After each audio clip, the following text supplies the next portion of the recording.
حمزہ any کے لیے poetry کرتا ہے اور بہت زیادہ روتا ہے۔ عائشہ جمشید کو کال کرتی ہے۔ جمشید کہتا ہے آپ نے کافی دنوں کے بعد کال کی ہے، آپ سنائیں کیسی ہیں؟ عائشہ کہتی ہے تم نے بزنس میں پیسے کیوں لگائے اور تمہارے پاس اتنے پیسے آئے کہاں سے؟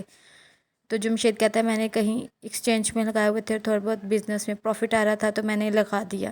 عائشہ کہتی ہے اگر تمہیں دوسرے بزنس سے پروفٹ آ رہا تھا تو پھر میرے شوہر کے بزنس میں پیسے تم نے کیوں لگائے؟ یہ سب ان دونوں بہنوں کی چال بازی ہے۔ جمشید کہتا ہے اب مجھے پتہ چلا ہے کہ حمید بھائی نے دوسری شادی کیوں کی ہے۔ حمید سب کو اکٹھا کرتا ہے تو سب کہتے ہیں بتا دو اب جو بھی بات کرنی ہے تم نے۔ حمید کہتا ہے جو انویسٹر ہے وہ میرا سالہ ہے جمشید، 20% اب اسے دینا ہوگا۔ فاخر کہتا ہے جو میں انویسٹر لایا تھا وہ 10% دے رہا تھا، یہ آپ نے کیا کیا، کسی اور کو ہمارے بزنس میں حصے دار بنا دیا۔ سمینہ کہتی ہے یہ بزنس ہمارا ہے، تم نے ہم سے ایک دفعہ نہیں پوچھا۔ فیاض اور سائقہ بھی ایسے ہی بات کرتے ہیں ہم سے۔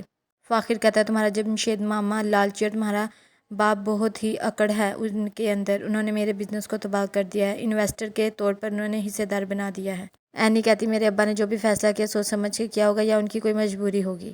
سمینہ کہتی تم نے جو چال چلی ہے نا اس آگ کے اندر تم بھی جل کر راکھ ہو جاؤ گے۔ حمزہ ایمن کو پڑھا رہا ہوتا ہے اور ایمن مسلسل حمزہ کو دیکھتی رہتی ہے پڑھائی کے ٹائم۔ حمزہ واش روم جاتا ہے تو ایمن اس کی ڈائری کھول لیتی ہے، جو پوئٹری اس نے اینی کے لیے لکھی ہوتی ہے وہ سمجھتی ہے کہ اس نے میرے لیے لکھا ہے یہ سب۔ فاخر کہتا ہے میں سوچ بھی نہیں سکتا تھا کہ چاچو اتنے لالچی اور مکار ہوں گے جو ہمارے اتنے برے حالات میں ہماری مجبوریوں کا فائدہ اٹھائیں گے۔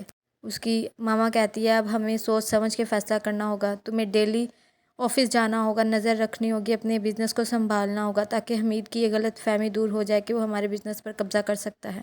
فہمی کہتی ہے کہ جو تمہارا سالہ ہے وہ تو تمہاری بیوی کو دوسری کو ایک ایک رپورٹ دے گا، تو وہ کہتا ہے نہیں وہ ایسا نہیں ہے، میں اسے جانتا ہوں۔ اینی کہتی ہے فاخر نے مجھ سے بات کی تھی اور میں نے اسے بہت باتیں سنائیں، آپ مجھے ڈانٹیں گی نہیں؟ تو وہ کہتی ہے نہیں مجھے خوشی ہوئی ہے کہ تم اپنے حق کے لیے بولی ہو، تمہیں کیوں کوئی باتیں سنائے، تم میری طرح نہیں ہو۔ فاخر آمنہ کو بتاتا ہے کہ اینی اپنے بابا کی سائڈ لیتی ہے، میری نہیں، وہ میری بیوی سے میری سائڈ لینی چاہیے۔ آمنہ کہتی ہے ہم اس سب سے تمہاری بیوی کو دور ہی رکھتے ہیں۔ آمنہ کو اچھا نہیں لگتا اینی کا ذکر اور کال کٹ کر دیتی ہے۔ سمینہ کہتی ہے جمشید نے پیسے انویسٹ کیا، مجھے اس بارے میں کچھ نہیں پتہ، یہ سب رحیلہ کی سازش ہے۔ تو وہ کہتی ہے اتنا سب کچھ ہو گیا تمہیں کچھ پتہ نہیں چلا، اگر میرے بیٹے کے کاروبار کے ساتھ کوئی بھی گڑبڑ ہوئی تو میں کسی کو معاف نہیں کروں گی۔